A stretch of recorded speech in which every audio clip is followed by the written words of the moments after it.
And this question comes in from my friend Lauren. She writes, "Hey Warren, I have a 3-year-old Labradoodle who is a wonder, smart, loving, and obedient pup." I know there's a however coming. There it is. "However, I cannot break her of the habit of jumping up on people, specifically company, when they visit. She will not jump on me when I return. However, she will jump on my husband. I've tried everything short of a shock collar, which I really do not like the thought of. We also have a 12-year-old Labradoodle, and she does not jump up. I look forward, hopefully, to your expertise and insight. Kindest regards, Lauren." I'm smiling a little bit here. You know, of all the questions I get asked, probably jumping up on people is one of the most common.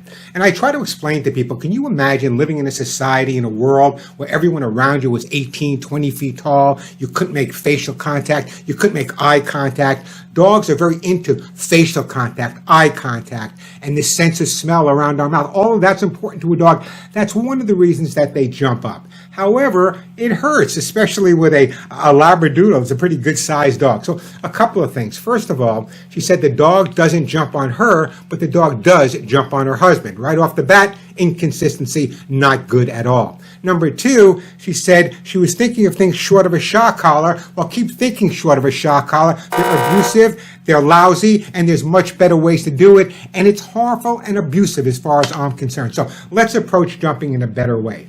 First of all, in order to establish a relationship with your dog, you have to have a way to communicate. And when the dog jumps up on your husband, if he allows it or pushes the dog away, sometimes he's actually reinforcing that behavior. It becomes a game, or the dog's looking for that negative attention. So the most important thing that you can do for a jumping dog, especially a dog like a Labradoodle, right off the bat, increase the exercise. Right off the bat, what I want you to do is solidify your basic training. Now, I know you're saying, but I trained him, Warren. He's a wonderful dog. He sits, he stays. You know, as I say all the time, so many dogs are incredibly well behaved when there's no distractions. That's not the problem. The problem is when there are distractions, when people come to your home. So here's what I'm suggesting. It's going to take a little patience, a little time, and maybe a bottle of Chardonnay, but hear me out on this. I want you to re-establish a basic training, basic education relationship with your dog.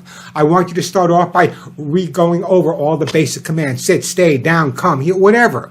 And then what I want you to do is start actually having people come over that are close friends or relatives that you feel comfortable with. And when the dog is not behaving or he's going to jump, that's when the training should take place. If we're consistent and the education of our dog takes place at the time of where the problem exists, that's the best resolution in the world. Like trying to stop a dog from chasing cars in the backyard is ludicrous. You got to work with the cars in the front yard. So the bottom line is, this is not a problem dog. This is not a big issue. Number one, again, increase the exercise, specifically when people are coming over. Really work on the basic training. You know, I'm so tired of people telling their dog, no, no, no, no, no, don't jump. Then the question comes up, but Warren, my dog isn't jumping anymore, but I kind of miss it. How can I get him to jump on me? Here's how my dogs are trained. They're taught not to jump, okay? They're taught not to jump. I'm lying. Molly and Willie can jump. They're little. I don't mind it. But my big dogs over the years have been taught not to jump. However, I love them to jump up on me. I love that facial contact. So sometimes I'll get down to their level, and sometimes I'll encourage them to jump. How do I do that? Well, once they learn not to jump, I taught them a specific command. Boy, am I creative. I used the term puppy up, and they would jump up on me. So again, the resolution is continuity.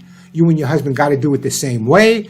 Even if your husband, when he comes home from a hard day's work or he's coming home from whatever he's coming home from, if the dog jumps on him, he needs to do 5 or 10 minutes of basic training at that point. It's really that simple. It's really that easy. Any thought of shock collar, any type of electric collar, or any type of training where they raise the knee in the dog's chest, I've heard people stepping on. Nonsense. Pain should never occur when training your dog. They're not going to learn the same way.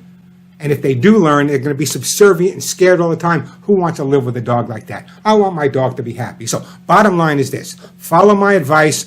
I'm sure the next time you have a party, and by the way, you can invite me, the dog will not be jumping up on anyone. More information on jumping. You can pick up a copy of How to Get Your Dog to Do What You Want or some more on my YouTube channel. Until then, give that big, beautiful Labradoodle a hug and a kiss when he's down on the floor with you. I'm Warren Eckstein. Don't miss the pet show.